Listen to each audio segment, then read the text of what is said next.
انا الجزائر جزء مني، واصلا حتى الملك قالها في خطاب، امتداد لينا حنا امتداد ليهم. انا الحدود فرنسا اللي رسمتها كنت عكلت شويه على اليسار كنت نكون في الجزائر، وكنت عكلت في اليمين شحال من واحد جزائري كان يكون مغربي. كيفاش انا نقدر نختلف معاك ونجي نسبك ونتلدد انك خسرتي ماتش وتلدد انني خسرت ماتش وتمنى لي ما نطفروش ونتمنى لك ما تطفروش ونقول لك انت اللي بديتي ونقول لي انت اللي بديت والزليج ديالي وكذا كذا، باش انا ما عارفش اصلا الحدود شكون رسموا كيفاش طرات. صعيب نشارك فيها. عارف انه دابا غنبان وطني قدام الناس اللي بديت نسب، ولكن ما باغيش من هنا 100 عام التسجيل يبان ونكون نبان انا حمار فيه بهذه اللغه.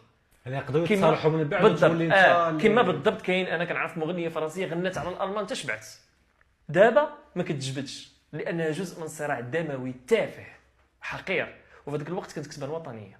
وكل مره كان شوف فلان اش دارت، وانا ما بغيتش نكون هكاك. انا ما كنتمنى حتى شي شر للجزائر، وكنتمنى الخير للمنطقه كلها، لان المشترك اللي عندي معاه ما كيخلينيش نبغي ليه الشر. وحاجه اخرى من غير